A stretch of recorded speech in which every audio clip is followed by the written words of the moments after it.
A lição de domingo passado é: não comam bombons antes do culto. Lembra que eu fiz uma monte de atrapalhada aqui semana passada? Hoje eu não comi bombons. Espero que não faça grandes atrapalhadas hoje aí. Ok. Nós estamos fechando nossas exposições no Evangelho de Marcos. O tema desse semestre foi Caminhando com o Servo, ou Caminho do Servo, melhor dizendo. Então, desde praticamente aí meados de janeiro, nós temos exposto esse evangelho, nós estamos chegando ao fim dele. E nós vamos meditar hoje em Marcos capítulo 16, versos 9 a 20.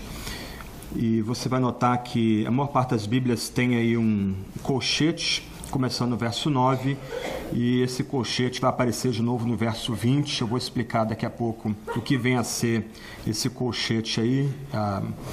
E vou pedir um pouco da paciência de vocês para tentar explicar alguns pontos aí ligados a essa passagem.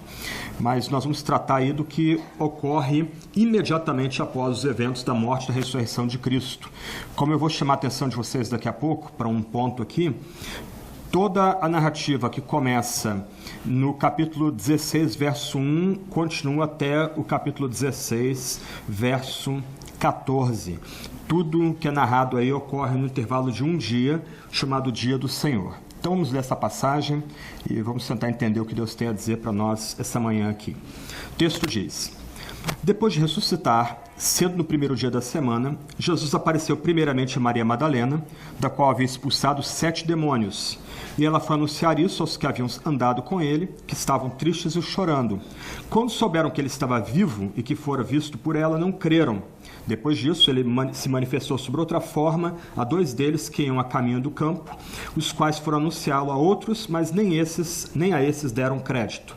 Por último, então, apareceu aos 11, estando eles à mesa, e criticou-lhes a incredulidade e a dureza de coração, por não terem dado crédito aos que o haviam visto ressurreto.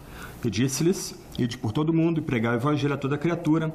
Quem crer e for batizado será salvo, mas quem não crer será condenado. E estes sinais acompanham os que crerem. Em meu nome expulsarão demônios, falarão novas línguas, pegarão serpentes. E se beberem alguma coisa mortífera, não lhes fará mal algum. Imporão as mãos aos enfermos e esses serão curados.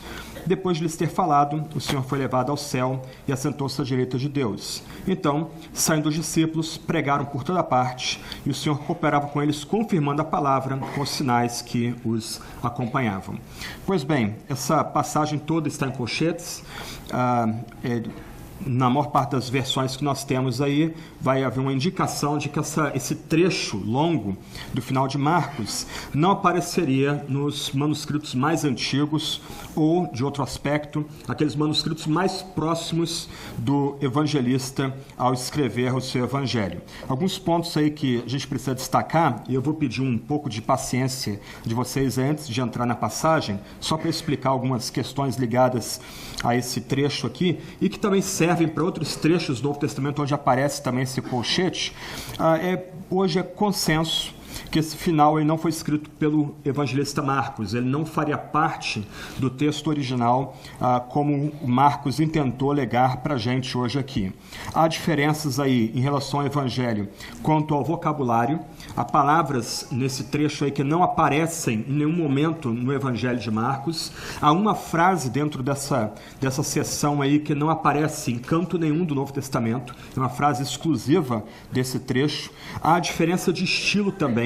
Se você lembrar, o verso 8 do capítulo 16 termina tendo como sujeito as mulheres, aquelas 3 mulheres que vão ao sepulcro, e de forma muito abrupta, no verso 9, o sujeito passa a ser Jesus, não mais aquelas mulheres. Elas simplesmente somem da história. No caso aí, Marta, ou Maria Madalena, Maria mãe de Tiago, mais novo, e de José, Salomé, elas simplesmente somem da história, e agora o foco todo é Jesus, e essa mudança de sujeito é feita de forma muito abrupta. E, como eu já disse aqui de início, é consenso que esse trecho não se encontra naqueles manuscritos mais antigos do Novo Testamento, ou aqueles manuscritos mais próximos do autor que escreveu, no caso aqui, o evangelista Marcos.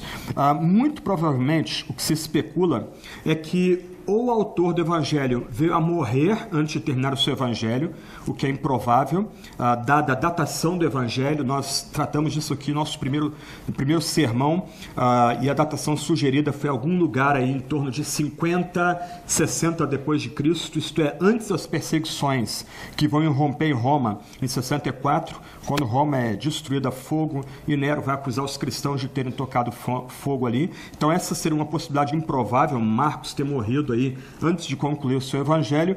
Ou outra possibilidade, eu queria avançar uma imagem aqui, pode ligar atrás? Uma outra possibilidade é que esse trecho final de Marcos se perdeu quando a coluna final do rolo, que constituiria a capa externa do rolo, se perdeu. Lembra que nessa época os livros eram muito diferentes dos que nós temos hoje. Eles eram basicamente, os textos eram basicamente registrados em pergaminhos que eram guardados enrolados. E se você notar aqui nessa imagem, ela ilustra bem, não é a imagem dos evangelhos, ok, de um pergaminho dos evangelhos, de um rolo dos evangelhos, mas ela ilustra bem o que poderia ter acontecido com o manuscrito final de Marcos. A parte final ficaria na parte externa e a parte final sendo destruída antes dela ter sido registrada ou copiada para a posteridade. Ok, pode ligar então aí. Então, isso é uma possibilidade, quer dizer, esse trecho final, o que iria do final do verso 8 em diante, simplesmente se perdeu antes de ter sido registrada ou copiada mais adiante aí. Um ponto curioso aqui da nossa história é que Marcos vem, segundo a tradição, falecer em 68 depois de Cristo. Ele, nessa época, estava servindo ao Senhor na cidade de Alexandria, do Egito, e no meio de uma rebelião, de um protesto contra cristãos, alguns incrédulos amarraram a corda na cabeça, no pescoço dele, e saíram arrastando o corpo de Marcos pelas ruas de Alexandria, e ele veio ser martirizado dessa forma. Então, isso é só uma curiosidade aí, o que a tradição diz sobre o final do autor do Evangelho. Mas o fato é que a gente realmente não sabe como Marcos intentou terminar o seu Evangelho originalmente. O que se debate hoje é que esses trechos finais que nós temos aí, que constam em vários manuscritos antigos também, eles foram acrescidos por outra pessoa. É sugerido que um mártir cristão, chamado Arítion de Alexandria, ele seria um tipo de bispo na região da Cilícia, a atual Turquia, né, a Ásia Menor naquela época, a atual Turquia. Esse homem, Arítion de Alexandria, ele era um companheiro do apóstolo João, ele teria escrito esse final longo de Marcos, uma tentativa de dar um fecho ao Evangelho, e isso ele teria feito aí mais ou menos ou no final do primeiro século depois de Cristo ou no começo do segundo século depois de Cristo.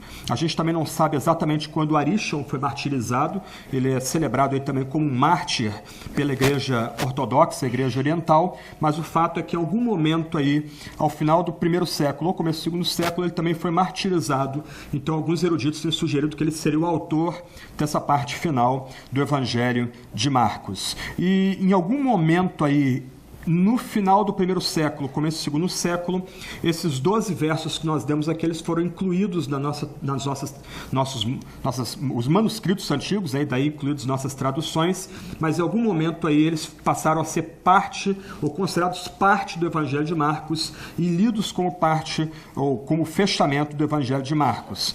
Em 150 depois de Cristo, Justino Mártir, um outro cristão muito famoso nessa época, martirizado pelo imperador Marco Aurélio, ele já cita trechos de Marcos 16, 9 a 20, como escritura sagrada, como texto inspirado por Deus. Irineu de Lyon, talvez o mais importante pai da igreja, até Atanásio de Alexandria, ele também cita esses trechos que nós lemos aqui, ou parte desse trecho que nós lemos. Hipólito, em 200 depois de Cristo, ele também cita Marcos 16, 9 a 20, ou pelo menos passagens aí dessa porção que nós lemos. E mais adiante, já no século IV e século V, Ambrósio, Agostinho, Leão Magno, eles não vão se furtar de comentar essa passagem como texto inspirado, texto dado pelo próprio Deus. Na Reforma, Lutero vai citar parte desse texto no seu Catecismo Menor, e Calvino ele vai comentar esse texto na sua Harmonia dos Evangelhos, um grande comentário, onde ele comenta lado a lado os três evangelhos sinópticos, Mateus, Marcos e Lucas. Há um outro final, chamado um final curto, que aparece em alguns manuscritos antigos, principalmente manuscritos encontrados na Etiópia, mas em alguns manuscritos gregos. Esse final curto diz basicamente o seguinte, seria o final aí de Marcos. Mas eles relataram brevemente a Pedro e aos que estavam com ele tudo o que ouviram. Depois disso, o próprio Jesus enviou, através deles, de leste a oeste, a sagrada e imortal proclamação da salvação eterna. Então, alguns textos antigos citariam ou terminariam Marcos com essa citação. Outros textos mais antigos terminariam abruptamente com Marcos capítulo 16, verso 8. Eu não quero cansar vocês com essas questões, mas é um debate bem interessante. E técnico também, geralmente aí o pessoal que debate essas questões é aquele pessoal que mexe com manuscriptologia, isto é, estudo de manuscritos. Eles começam a comparar manuscritos e tentando descobrir quais são os mais antigos e dessa forma, estabelecendo comparação com outros manuscritos, tentam chegar àquele que seria o texto exato, o texto mais próximo daquilo que foi escrito pelos apóstolos no primeiro século. Esse tipo de trabalho tem dado espaço também para especulações. Nós temos aí vários filmes explorando o que aconteceria se descobrisse novos textos bíblicos. Há um romance evangélico bem interessante chamado Códice Constantino. Vale a pena aí quem quiser relaxar nas férias, dar uma lida nesse romance.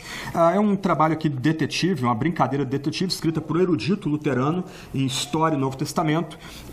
A brincadeira dele aqui consiste em colocar dois personagens num mosteiro grego, na atualidade, e mexendo ali naquele mosteiro eles vão descobrir o final original de Marcos, o final de Atos, né, o que seria Atos 29, e um outro livro de Atos também, e aí o autor vai explorar as consequências dessa descoberta para a cristandade, os debates entre católicos, protestantes, ortodoxos, inclui esses textos do cânon, não inclui esses textos do cânon, etc. e tal. Um ponto que o autor deixa claro, ele é evangélico, é que nada de novo foi descoberto nesses manuscritos. Mas eu achei curioso a forma como ele tenta reconstruir o final aqui de Marcos, e, como eu disse, esse homem, Paul Maier, aqui é um erudito de Novo Testamento, então ele é cuidadoso em tentar reconstruir esse final de Marcos usando o vocabulário do próprio Evangelho.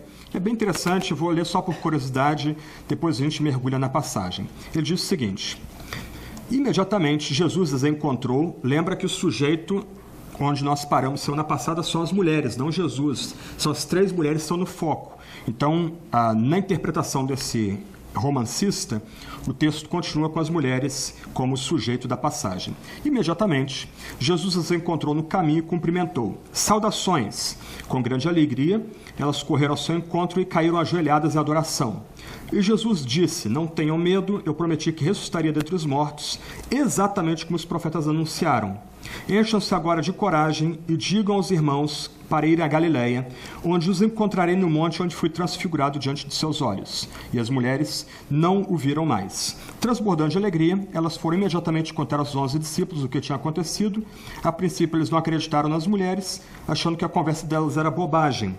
Mas então o próprio Jesus apareceu no lugar onde eles estavam escondidos, em Jerusalém, por medo dos judeus.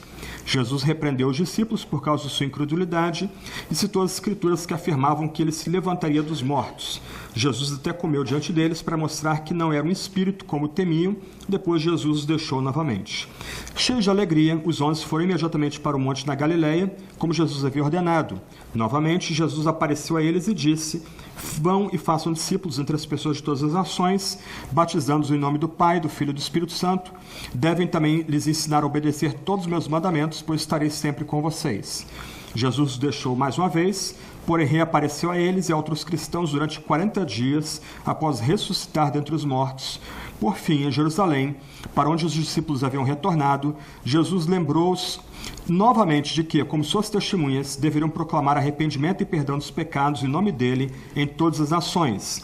A seguir, Jesus levou os discípulos para fora da cidade, para o Monte das Oliveiras, perto de Betânia, onde ascendeu ao céu, de onde tinha vindo. Os discípulos retornaram a Jerusalém com grande alegria, contando as boas notícias a todo mundo, esperando a bênção do Espírito Santo. Obviamente, é uma brincadeira do autor, ele cria ali um romance de detetive de fundo cristão, mas ele, de forma respeitosa, ele tenta recriar o que seria supostamente esse final de Marcos. Eu acho muito difícil que alguém venha achar um manuscrito perdido, né? Algumas pessoas falam lá da famosa carta de Laodiceia, que Paulo cita nas suas epístolas.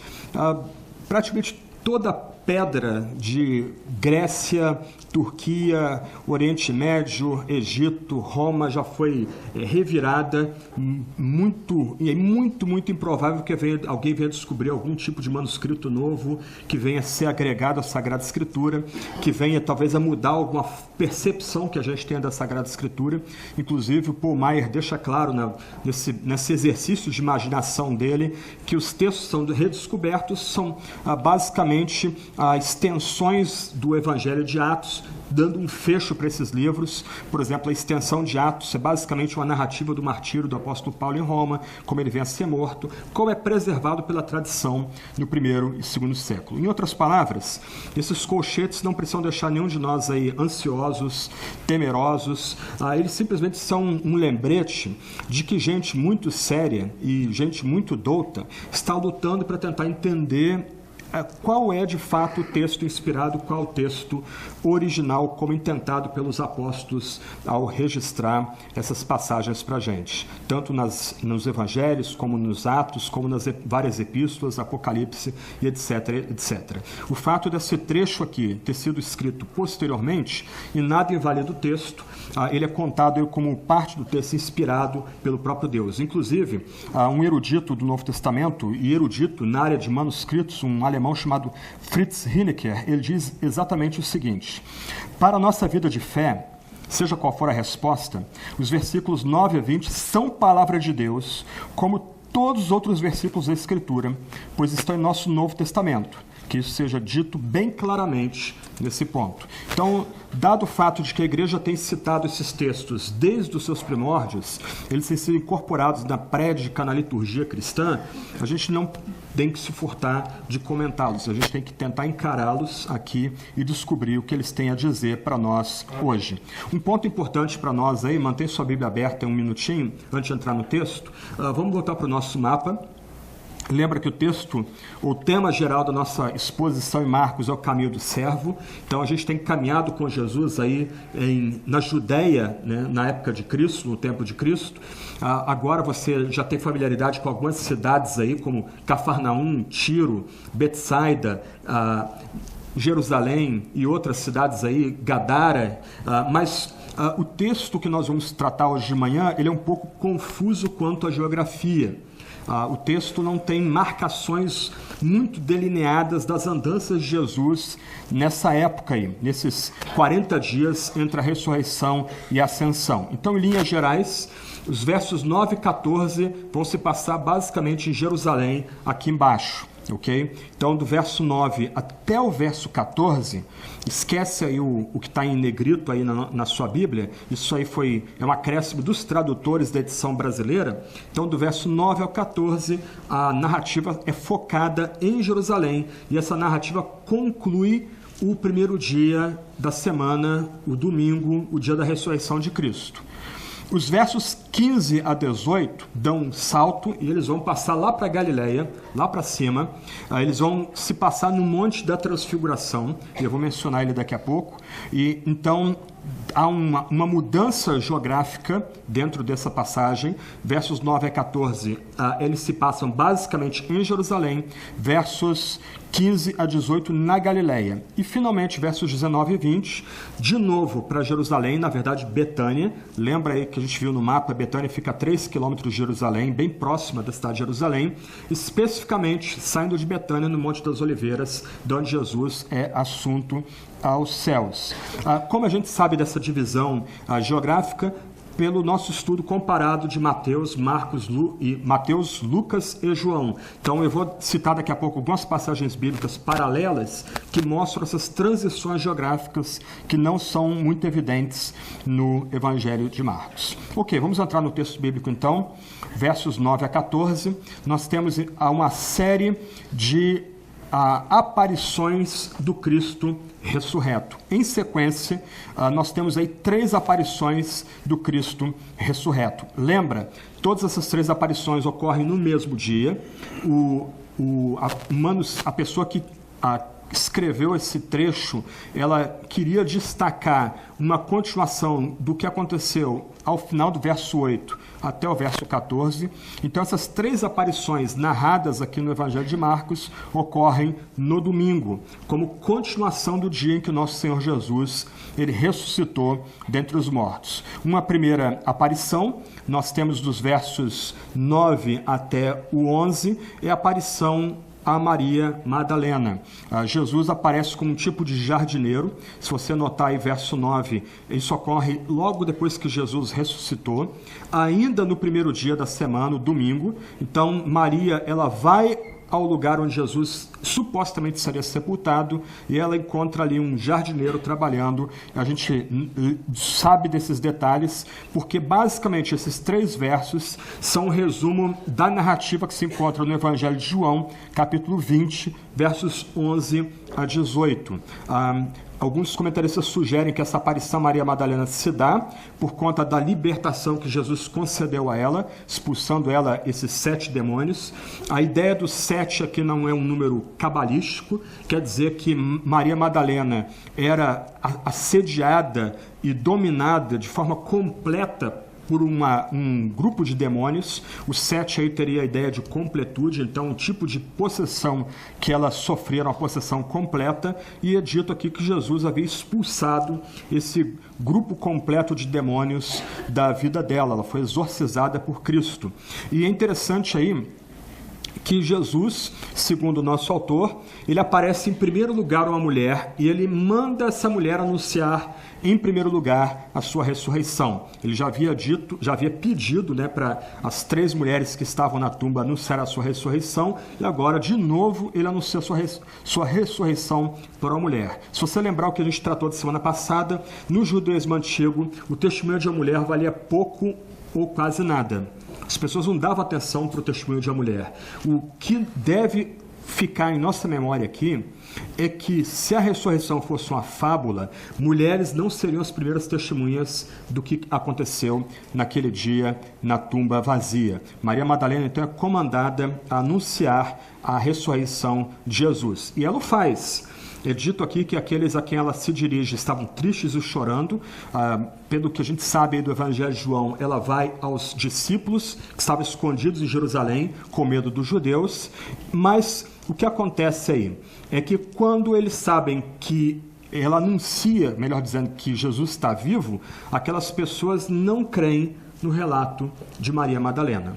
E o ponto aqui que o texto quer frisar para a gente é que elas não creem no relato, não é porque ela é mulher, mas por causa da incredulidade, da dureza do coração deles, da tristeza que impedia-os de crer que aquele com os quais ele havia andado 3 anos, ou eles haviam andado durante 3 anos, ele de fato levantou dentre os mortos. Aí nós temos outra aparição. Jesus agora aparece como um viajante. Os versos 12 a 13 são um resumo de Lucas 24, 13 a 35. É um resumo bem resumido aí de uma passagem bem bacana, bem bonita do Evangelho de Lucas. Nós temos então Jesus aparecendo a 2 discípulos o caminho de Emaús. O texto tem uma nota curiosa, diz que ele se manifestou sobre outra forma. Não me pergunte o que isso significa.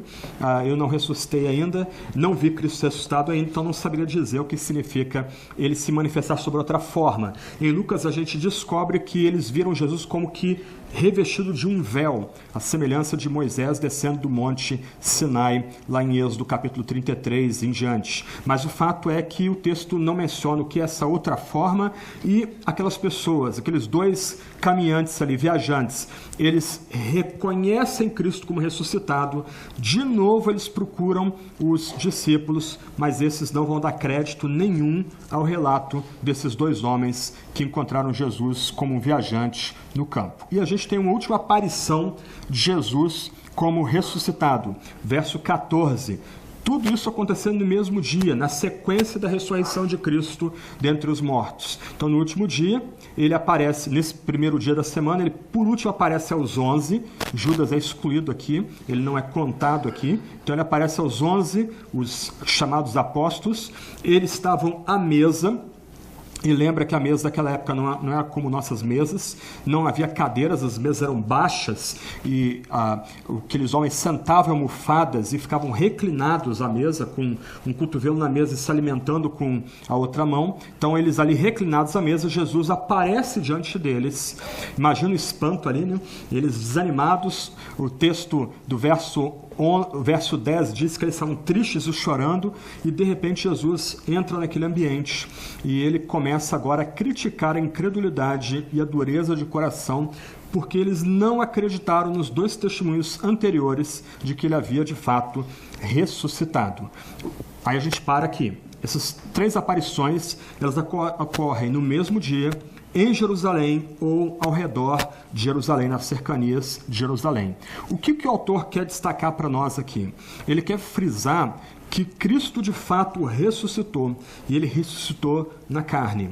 O que ele quer lembrar para nós aqui é que havia naquela época provas cabais de que o mesmo que foi levantado na cruz e morreu pelos nossos pecados e foi sepultado, ele ressuscitou de fato dentre os mortos. Para os primeiros discípulos cristãos, para os primeiros seguidores de Cristo, para aqueles que vêm depois recebendo a mensagem do Evangelho, a ressurreição não é uma ficção, o relato da ressurreição não é uma lenda, mas para aqueles homens, Cristo de fato ressuscitou dentre os mortos. Como eu brinquei semana passada, se Maria Madalena estivesse ali com o seu celular, ela teria feito um selfie, ou teria filmado de fato Cristo ressuscitado. Ao frisar que Cristo apareceu aos 11, estando eles à mesa, é lembrado, por outras passagens, que esse mesmo Cristo, ele comeu e bebeu com os seus discípulos, ele ceou com os seus discípulos.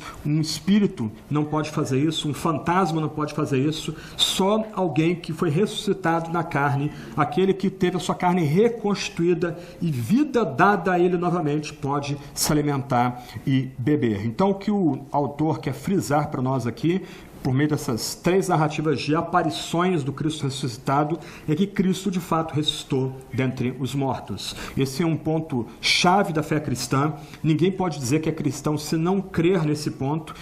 É curioso, por exemplo, espíritas kardecistas, eles querem se perceber como cristãos, eles se entendem como cristãos de ordem superior, mas eles não creem nesse dogma que é absolutamente central e inegociável à fé. Cristo de fato ressuscitou. Mulheres como Maria Madalena, as 3 outras mulheres diante do sepulcro, elas viram Cristo ressuscitado. 2 homens do caminho de Emaús viram Cristo ressuscitado. Os 11 viram Cristo ressuscitado. Paulo viu como um aborto, alguém nascido fora do tempo, um filho abortivo. Ele viu Cristo ressuscitado, e como ele vai mencionar, mais de 500 pessoas que estavam vivas 20 anos depois da ressurreição de Cristo viram-no crucificado. Então, esse é um aspecto aqui do texto. O que o autor quer frisar é que há testemunhos da ressurreição de Cristo. Essa ressurreição ocorreu em nossa história, em algum momento aí entre 31 e 33 depois de Cristo. Essa ressurreição mudou toda a história antiga. Nós continuamos sentindo as ondas que vêm da ressurreição de Cristo entre os mortos até hoje entre nós. Cristo de fato ressuscitou e ele apareceu pelo menos a 3 grupos de pessoas no mesmo dia da sua ressurreição. Agora, um ponto importante para nós aqui é que a palavra crer ou correlatos, como incredulidade ou não crer, vão aparecer 7 vezes nessa passagem. No verso 11, nós temos aí a nota de que os discípulos não creram no relato de Maria Madalena. Nós temos o verso 13, uma menção aí que os discípulos não deram crédito ao testemunho das 2 testemunhas que andaram com Jesus. Depois, o verso 14, Cristo critica a incredulidade e a dureza de coração daqueles 11 que estavam à mesa com ele. Depois, o verso 16, quem crer e for batizado será salvo, quem não crer será condenado. E, finalmente, no verso 17, há uma outra menção os que crerem.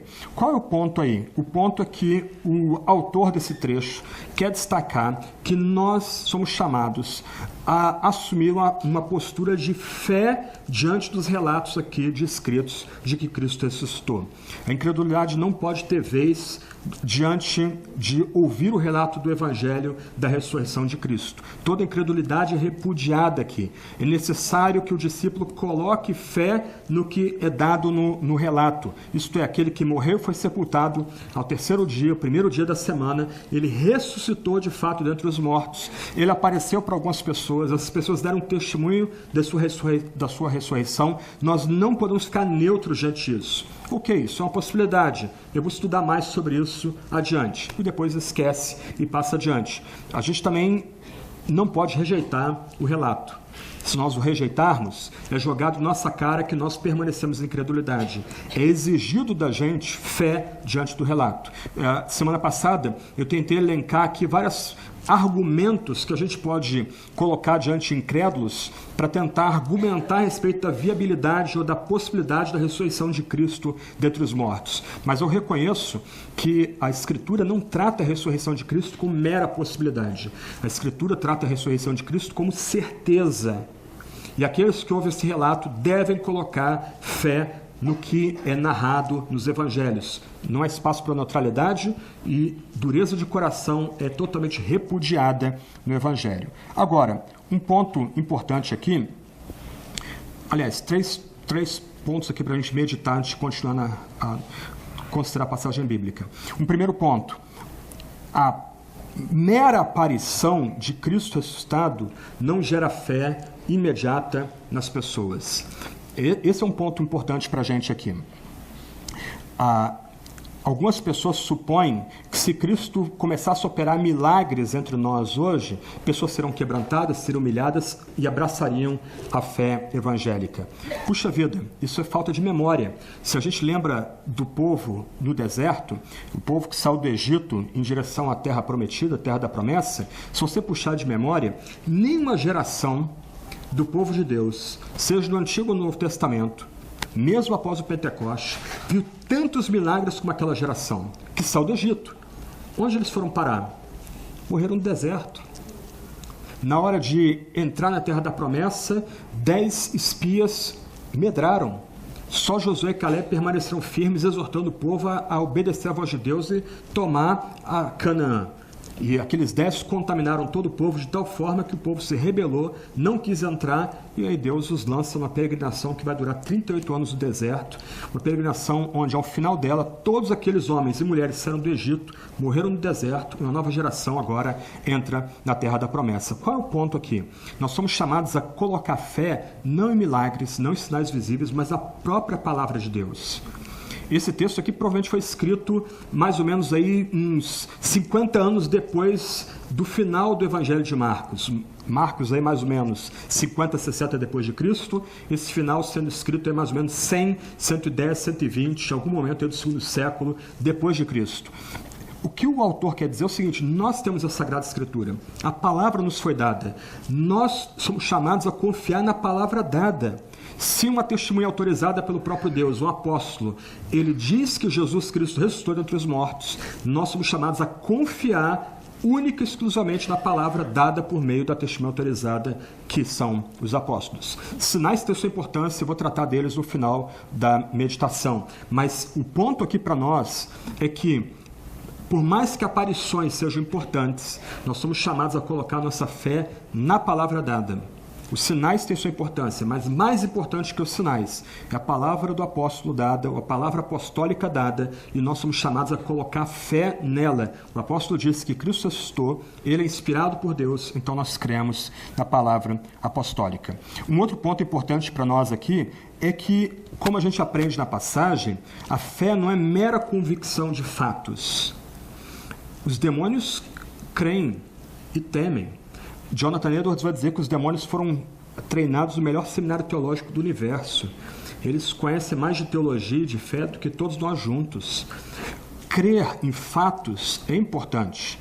Nós somos chamados aqui a crer no fato de que Cristo ressuscitou em nossa história, numa certa data, há quase 2000 anos atrás. Mas, do outro lado, tão importante que crer em fatos é ter um encontro pessoal com Jesus Cristo, é conhecê-lo como crucificado e ressurreto, como nosso Salvador pessoal. Vocês já devem ter conhecido pessoas, eu já conheci pessoas dentro da igreja, que eram ases da teologia, conheciam profundamente a fé cristã, devoravam livros de teologia, mas em algum momento, por alguma provação, alguma situação que eles passaram, simplesmente recuaram e abandonaram a fé cristã. Conhecer dados e fatos é importante, mas não é tudo. Ou colocando de outro lado aqui, conhecer as histórias bíblicas, amar teologia, isso tudo não é um fim em si mesmo, mas é um meio pelo qual nós somos levados a conhecer mais a Deus, conhecer mais a Cristo, ser transformados cada vez mais à imagem de Cristo e permanecer ou perseverar esperando a vinda gloriosa dele. Então, simplesmente conhecer esses fatos aqui, conhecer esses dados, entendê-los intelectualmente, isso não é suficiente. Tanto quanto entendê-los, nós precisamos ser transformados por esses fatos, ou em outras palavras, esses fatos precisam levar a gente a ter um encontro com Cristo vivo, o Cristo que está sentado à direita de Deus o Pai, de onde vai vir a julgar os vivos e os mortos. Esse é o fim de todas as informações que o autor coloca para a gente nesse trecho final do Evangelho. Mais do que conhecer que Cristo ressuscitou, nós somos levados a ter um encontro com Cristo ressurreto. Os fatos são importantes, mas eles são um meio pelo qual a gente vai conhecer mais a Cristo, ser moldados à imagem de Cristo e transformados à imagem de Cristo. E último ponto, antes de a gente continuar aqui.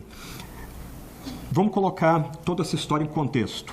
Quem está no centro da história aqui, quem é por assim dizer, exortado aqui nessa história, são justamente aqueles homens que andaram durante 3 anos com Cristo por toda a Galileia, por toda a Judéia, foram no estrangeiro ver milagres de Jesus, entraram na terra dos Gadarenos. Esses homens que viram os milagres de Cristo, Jesus multiplicando pães e peixes 2 vezes, Jesus exorcizando pessoas endemoniadas, Jesus fazendo curas, Jesus confrontando a estrutura religiosa iníqua da sua época, Jesus profetizando os elementos da sua vida, quando ele viria, essas pessoas na hora da verdade, quando Jesus, que já havia profetizado que ele ressuscitaria dentre os mortos, na hora da verdade essas pessoas têm o coração endurecido, elas estão em incredulidade. O que a gente precisa lembrar é que muitas vezes crentes vão ser levados a uma situação de incredulidade. No caso aqui, eles são levados a essa situação por causa da tristeza que eles estavam passando. O texto aqui não esconde isso. O texto vai lembrar que eles estavam tristes, eles estavam chorando, eles estavam chocados porque aparentemente toda a missão messiânica de Cristo chega ao final. Então, muitas vezes, tristezas, pecados nossos, ação demoníaca vão nos levar a ter crises de fé. Um ponto muito importante para nós aqui, e essa talvez seja uma dos problemas sérios que nós enfrentamos no nosso meio, é que criou essa ficção de que o cristianismo, a fé cristã é para gente forte, para gente corajosa, para gente vitoriosa. O cristianismo vendido como uma grande aventura, tipo um cartaz de alistamento, né? Venha viver sua grande aventura na vida, torne-se cristão. O cristianismo é um mar de rosas, Cristo nunca vai lhe abandonar, coisas desse gênero. Mas o que a gente precisa lembrar é que o cristianismo aqui é para fracos, para os quebrados, para os humilhados.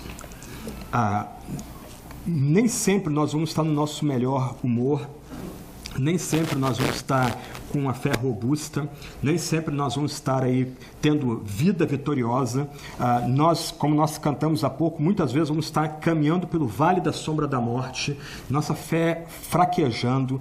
Mas o ponto, e essa passagem ressalta isso, que a gente tem que ter em mente, é que ainda que nossa fé seja fraca, ainda que nossos pés sejam vacilantes, ainda que os nossos joelhos estejam tremendo, Cristo é poderoso, Cristo vem a nós e Cristo nos segura.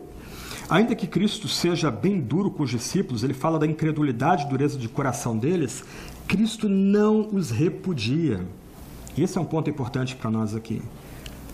Cristo não diz, apartai-vos de mim. Não, Cristo os exorta, mas Cristo é por eles, Cristo sustenta, Cristo os vela. E logo diante, no texto seguinte, Cristo dá a eles missão, a missão de levar o Evangelho até os confins da terra, levar o Evangelho a todas as etnias. Então, ainda que a gente às vezes ache que estamos soltando de Cristo, Cristo não solta da gente, se ao termos aquela fé inicial, Ele veio a nós com poder e nos tornou dele e somente dele. Então, se você passa crises de fé, se você está duvidando de quem você é, se você é cristão de fato ou não, se você está desanimado com a sua caminhada, se você está passando crise de fé com a própria fé cristã, será que isso é de verdade mesmo? Será que Cristo existiu? Será que Cristo realmente foi ressuscitado entre os mortos? Será que isso aconteceu de fato na nossa história? Ok, não tema. Se você acha que suas mãos estão quase que soltando de Cristo, não tema. Se você foi levado a uma nova posição diante de Deus por meio de Cristo, Cristo vela por você, Cristo sustenta você. Você nota que nessa pequeno trecho aqui, pelo menos 2 vezes Cristo manda mensageiros irem aos discípulos consolá-los. Ele não abandonou aqueles homens, ele não abandonou os 11.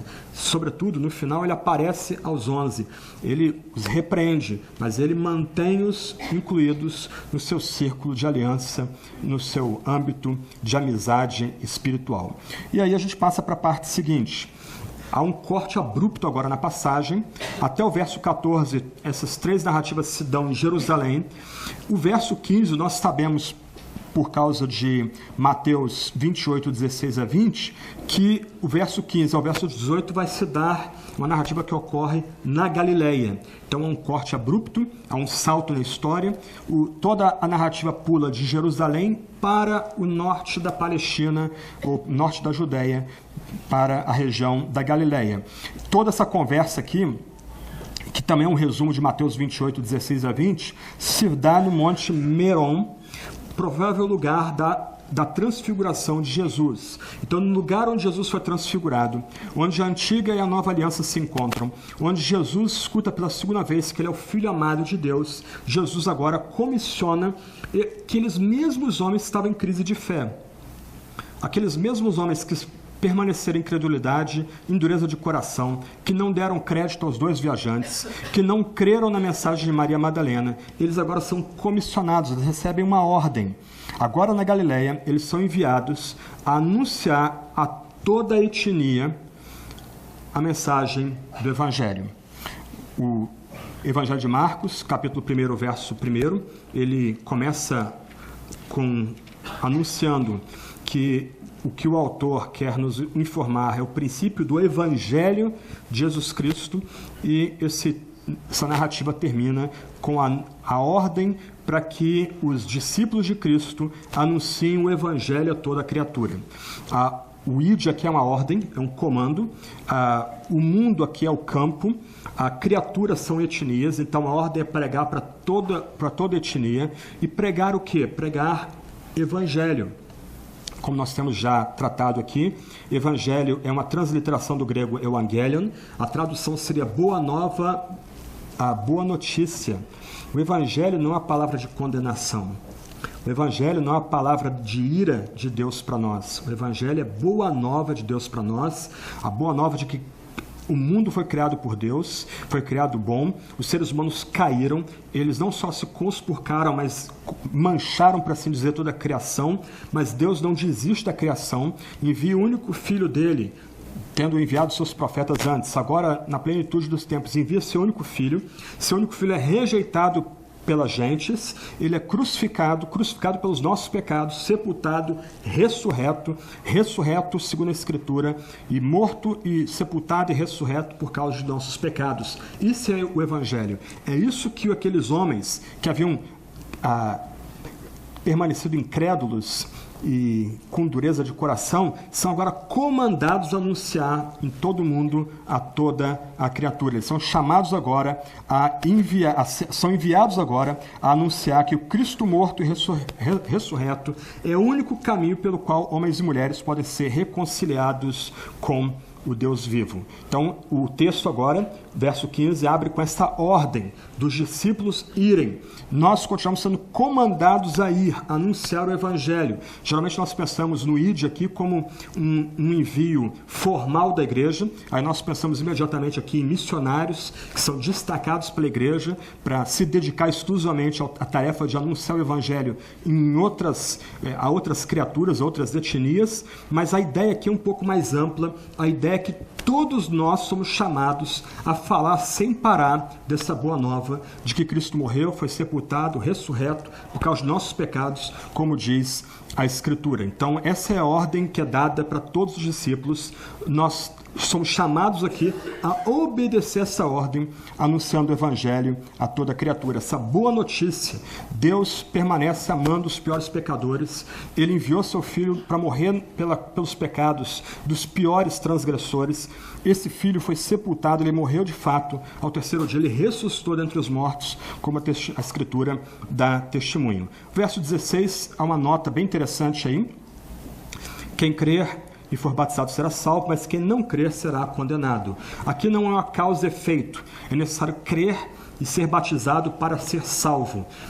Se fosse assim, então o texto continuaria dizendo: quem não crer e não for batizado será condenado.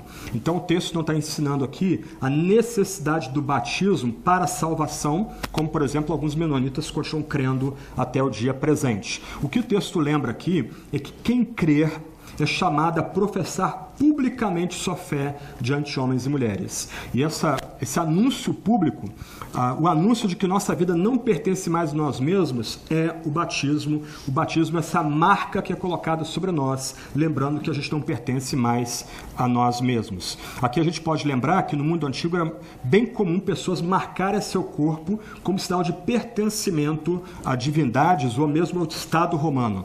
Eu imagino que vários de vocês viram o famoso filme Gladiador, uma obra belíssima e que colocou aí no circuito de novo os filmes de sandália e espada, como eram chamados da década de 50 e 60, mas uma cena bem interessante naquele filme.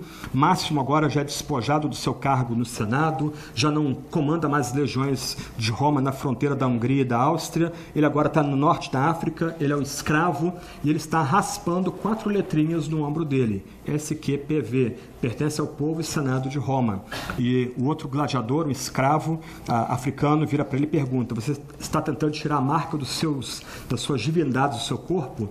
E ele, segurando para não gritar ali, com a pedra rasgando a sua pele, sangue escorrendo, diz: sim, eu estou tentando tirar essa marca de mim. O batismo é essa marca que Deus coloca sobre a gente. Então, todo aquele que crê vai buscar o batismo como sinal de que a vida dele não pertence mais a ele mesmo, mas foi marcada de forma indelével, de forma completa. Essa vida pertence não mais a ele, mas pertence àquele que o marcou, Jesus Cristo. O batismo, então, é esse sinal de que nossa vida não pertence mais a nós mesmos. Obviamente, do outro lado, quem não crê não vai querer procurar o batismo.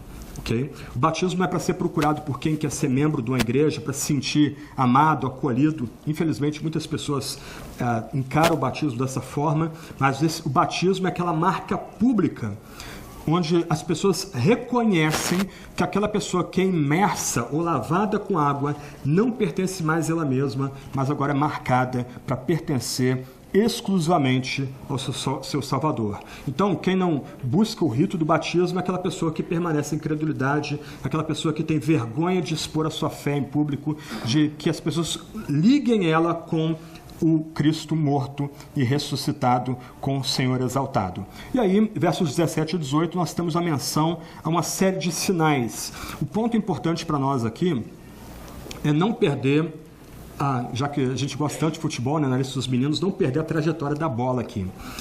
Geralmente, a tentação nossa aqui nos versos 16 e 17 e 18 é sair tentando debater o que são esses sinais, o que eles significam, se eles continuam hoje ou simplesmente cessaram. O ponto para nós aqui é o seguinte: o que torna a fé cristã distinta de outras ideias religiosas ou mesmo de filosofias? De um lado, presta atenção, nós somos chamados a colocar a fé na voz profética apostólica. São profetas e apóstolos que trazem o anúncio da salvação para a gente. Nós somos chamados a colocar nossa fé exclusivamente na mensagem que vem dos profetas, dos santos profetas e santos apóstolos. Eles falaram, a gente fica calado, a gente estende as mãos e recebe o que eles falaram como verdade. Eles foram as testemunhas inspiradas. 2 de Pedro vai lembrar que foi o Espírito Santo que moveu, a palavra ali é muito forte, o Espírito Santo tomou aqueles homens que escreveram a Escritura e guiou-os a escrever a Sagrada Escritura. Mas, para distinguir a fé cristã de outros credos, outras religiões, outras filosofias, algumas vezes Deus se agrada de, enquanto pregamos a mensagem profética e apostólica, Ele confirmar a veracidade dessa mensagem profética e apostólica por meio de sinais. E eles ocorrem. E algumas vezes são sinais até surpreendentes que a gente não sabe nem explicar. Mas por que esses sinais ocorrem enquanto a palavra é anunciada e pregada? Essa é a forma que Deus usa algumas vezes de lembrar a nós que se de um lado nós colocamos a nossa fé exclusivamente na palavra dada aos profetas e apóstolos, do outro lado a gente é lembrado por esses sinais e prodígios que essa palavra dada ela é sobrenatural. Ela não procede do homem, ela procede somente de Deus e do seu Santo Espírito. É o Espírito que inspirou os profetas e apóstolos a escrever a Sagrada Escritura. É o Espírito que moveu os profetas e apóstolos a registrar a Sagrada Escritura.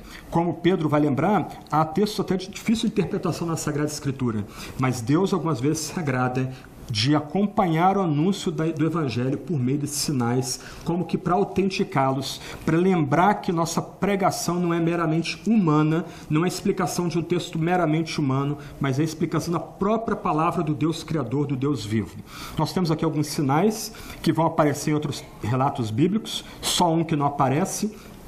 Nós temos aí a expulsão de demônios, o exorcismo. Nós já vemos esse milagre ocorrendo na vida de Jesus. Nós vemos esse milagre ocorrendo no livro de Atos dos Apóstolos. A menção a falar em outras línguas. E um ponto importante para a gente aqui é que me parece há uma distinção entre as línguas de Atos e as línguas mencionadas em 1 Coríntios 12 e 14.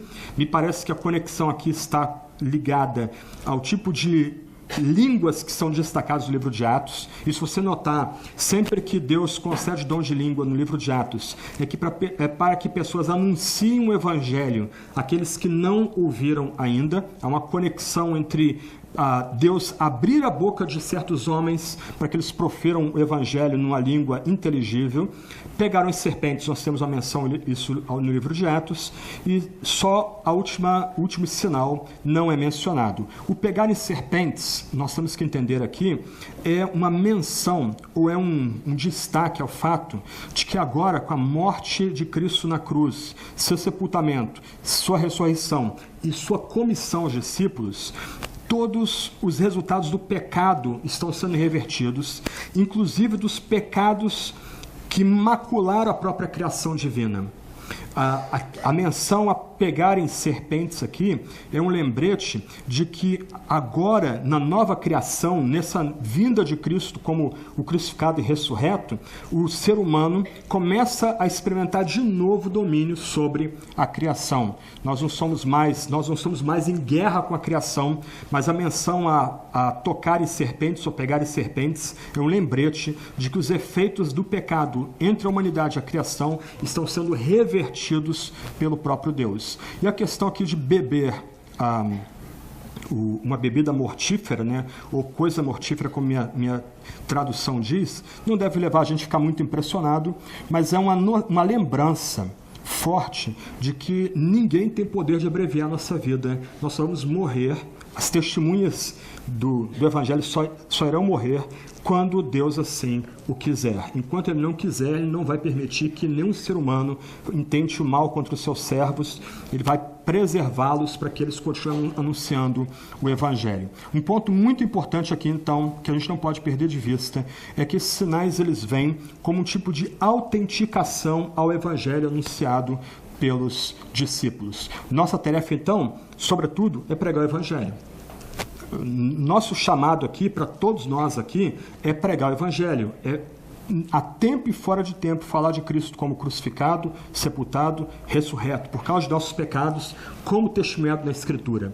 Mas, se de um lado a nossa tarefa é pregar o Evangelho, e nós somos exortados aqui a anunciar o Evangelho para nossos parentes, nossos amigos, para quem Deus coloca em nossa frente, colegas de trabalho, etc. e tal, algumas vezes Deus vai ser servido em vir miraculosamente em socorro desse evangelista, desse que foi para anunciar o Evangelho, para autenticar essa mensagem com algum tipo de sinal. A gente tem que lembrar que esses sinais mencionados aqui não são os únicos que vão aparecer no restante da Escritura Sagrada, não são os únicos que vão ser mencionados pela tradição primitiva após o final do período apostólico. Há muitos outros sinais que Deus faz entre nós. Esses sinais aqui são uma lista resumida, representativa, mas o fato é que se a nossa tarefa é pregar o Evangelho, e pregar o Evangelho da forma mais fiel possível, algumas vezes Deus graciosamente vem a nós e Ele vai autenticar nossa pregação com algum tipo de sinal e prodígio. Mais uma vez a gente tem que lembrar, pensando na narrativa anterior, que nós chamamos pessoas a colocar fé no Evangelho, não em sinais e prodígios. É possível a pessoa ficar muito impressionada com sinais e prodígios e permanecer na sua dureza e incredulidade, sendo condenada ao final. Um erudito, ele diz o seguinte a respeito dessa passagem: a maioria dos sinais aqui mencionados pode ser encontrada tanto nos outros evangelhos como no livro de Atos, exceto de escapar ileso depois de beber veneno, embora isso seja mencionado na tradição primitiva. É importante perceber que mesmo esse autor da igreja primitiva não sugere que esses sinais devam acontecer sempre e para todos. Não devemos tomá-los por certo e provar a Deus. Opa, tem uma serpente aqui, vou tentar cumprir na minha vida aqui o que Jesus ensinou em Marcos 16. Pega a serpente, poxa, Jesus não cumpriu a palavra, mas lembra, os sinais aqui são dados para autenticar o anúncio e a pregação do Evangelho. Ninguém vai beber cicuta aqui para provar se o texto é verdadeiro ou não. Isso é tentar Deus, é tentar provar a Deus. Esses sinais, são sinais do reino de Deus. Se eles acontecem, devemos aceitá-los com gratidão, caso venha a ocorrer, mas a nossa mente deve estar fixada no reino e não em seus sinais. Mais uma vez, lembrando, a geração que sai do Egito, vendo as divindades egípcias sendo destruídas, o comando de Deus sobre a criação, o comando de Deus sobre as hostes do faraó e sobre o próprio faraó, a travessia do Mar Vermelho, maná descendo do céu, codornizes, essa geração morre no deserto. Sinais são importantes, mas eles têm um papel limitado para nós. Os sinais vêm para autenticar a mensagem de salvação. A mensagem é mais importante, ela é central e é por meio dela que a gente vai ter um encontro com Cristo vivo. Finalmente, para encerrar, versos 19 e 20, nós temos o relato da ascensão de Cristo, mais um corte abrupto. E a gente sabe desse corte abrupto pela narrativa de Lucas 24, 50 e 53. Jesus agora está em Jerusalém, ele sai de Jerusalém e vai para Betânia, ele vai dar as últimas instruções para os discípulos em Betânia, caminha na direção de Jerusalém, de novo, e ele sobe ao Monte das Oliveiras, e no Monte das Oliveiras ele é assunto aos céus. Ainda que o verso 19 pareça dar a ideia de que a grande comissão é dada, essa ascensão ocorre na sequência da grande comissão, há um intervalo de tempo aí. Entre a ressurreição de Cristo, como narrada em Marcos 16, 1 até 14, e Marcos 16, 19 a 20, você tem um período de 40 dias de intervalo, 40 dias em que Cristo ressuscitado esteve entre nós, ensinando, confortando, consolando e no final dando a grande comissão para os discípulos. O texto fala que o Senhor foi elevado ao céu e assentou-se à direita de Deus. A ideia básica aqui, pode avançar um quadro, só um parênteses, eu gosto demais de arte antiga. Aqui é um quadro de Rembrandt, era membro da Igreja Reformada holandesa, um grande pintor holandês. Isso aqui faz parte de um chamado Ciclo da Paixão, uma série de quadros que ele pintou para retratar a paixão. E é muito legal como é que ele retrata a ascensão de Cristo aos céus, trevas aqui embaixo, luz vindo de cima. É muito legal esse jogo de sombra e luz aqui nesse quadro. Um ponto importante aqui é que Rembrandt quis fazer arte. Então, quem olha os quadros dele não vai saber a que igreja ele pertencia. Isso é arte. A arte não é propaganda de igreja, não é propaganda de denominação. Ele tentou retratar os evangelhos de forma fiel, mas abstraindo aí algumas compreensões que ele tinha. Então, aqui o quadro da ascensão. O tema da ascensão tem sido um tema bem importante para a fé cristã. Há muitos quadros bonitos sobre a ascensão de Cristo, tentei destacar esse aí. O que significa que Jesus foi assunto ao céu? Ele foi erguido de diante dos discípulos e assentou-se à direita de Deus. A menção à destra de Deus, a menção cara ao Antigo Testamento, é a menção ao próprio poder divino. Então, irmãos e irmãs, aquele que foi crucificado na carne, aquele que sofreu as mais atrozes dores por causa dos nossos pecados, aquele que foi de fato morto e sepultado e ressuscitou, agora ele tem um nome que é sobre todo nome, Jesus Cristo, Filho de Deus com poder. Ele foi assunto aos céus. Esse Cristo assunto aos céus é o próprio poder de Deus. É isso que significa ele assentar à direita de Deus. Ele é a própria mão direita de Deus. Ele é Deus, ele que é Deus de Deus e luz de luz. O Pai, por assim dizer, o traz para si mesmo em cumprimento, por exemplo, as profecias de Salmo 110, verso 1.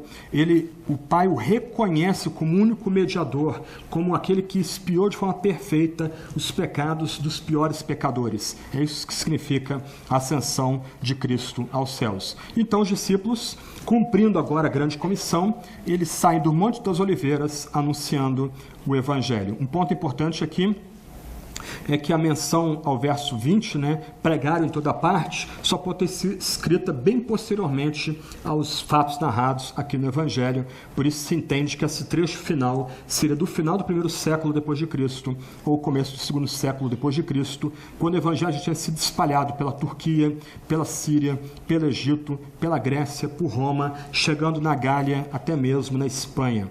E, de fato, o Evangelho chegando a toda parte. O ponto importante aqui é que o Cristo que ascendeu aos céus permanece com a igreja. Ele permaneceu com a igreja e permanece com a igreja. Fazendo o quê? Cooperando com a igreja. Como? Fazendo o que a igreja não tem como fazer, que são os sinais que acompanham a pregação da palavra. A nossa tarefa, aqui e agora, é anunciar o Evangelho. É lembrar que Cristo morreu, foi sepultado e ressuscitou para nos reconciliar com o Criador do Universo, para nós experimentarmos o amor que vem do Criador do Universo. Do outro lado, como eu disse há pouco, o Senhor se agrada de cooperar com o nosso anúncio, fazendo, operando sinais, enquanto nós anunciamos a mensagem do Evangelho. Então, dessa forma, o Cristo assunto aos céus, ele está à direita de Deus o Pai, ele é o poder de Deus o Pai, mas ainda que ele esteja localizado ao lado, à direita de Deus o Pai, esse Cristo também, exaltado, é onipresente, ele está presente na igreja, ele acompanha a igreja, ele faz sinais no meio da igreja para acompanhar e confirmar a palavra dos discípulos. O que a gente precisa lembrar é que o Cristo que morreu e ressuscitou é o Cristo de poder. Ele vela pela igreja agora destra de Deus o Pai. Ele, por assim dizer, com o seu poder, não só reina sobre a igreja, mas ele guarda, protege a igreja. Como ele disse antes, se beberem alguma coisa mortífera não lhes fará mal algum, ele sustenta todos os nossos dias. Nada tem o poder de interromper a nossa vida, o anúncio do Evangelho, senão quando o próprio Cristo quiser. E assim a gente termina o Evangelho de Marcos.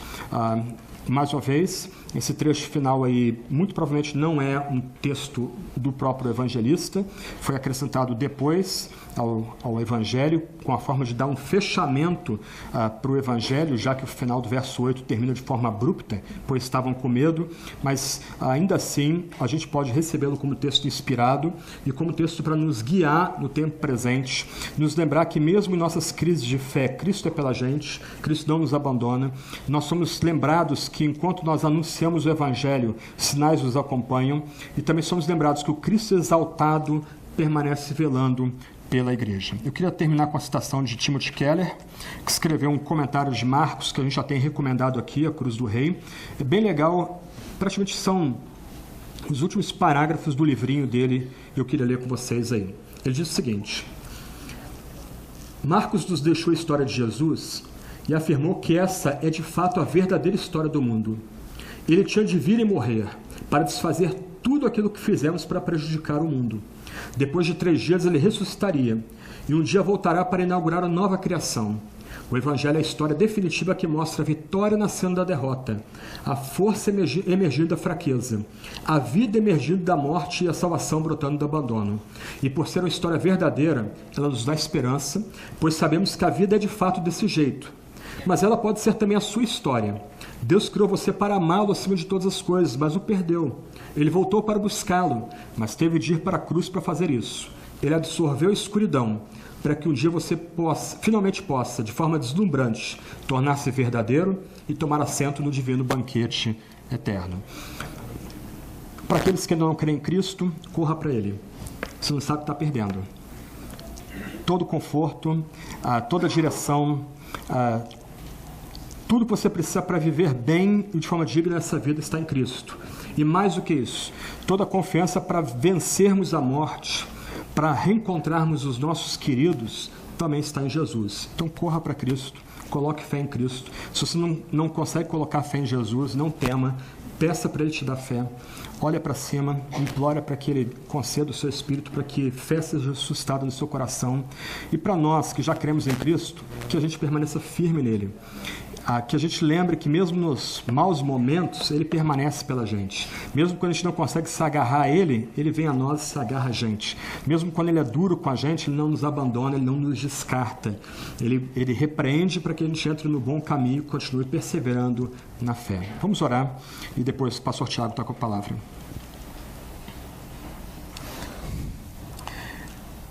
Senhor Deus, muito obrigado por esse texto que o Senhor mesmo nos concedeu.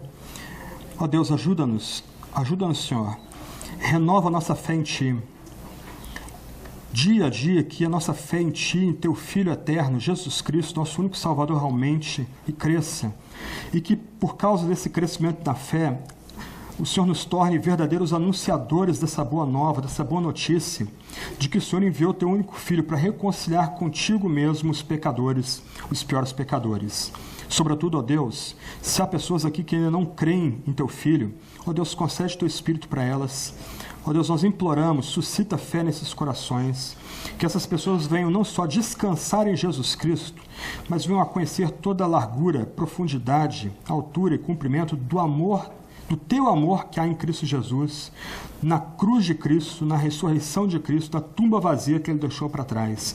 Senhor, atrai com corda de amor essas pessoas a Ti mesmo e suscita fé e quebrantamento nelas e descanso em Cristo apenas, e que elas venham receber paz e alegria e contentamento e direção e a certeza de que nos banquetearemos no último dia, no dia vindouro, quando Teu Filho voltar em glória, para julgar vivos e os mortos, encerrar essa história e nos introduzir na vida eterna e na ressurreição do corpo. É por meio de Jesus que nós oramos, hoje e sempre. Amém.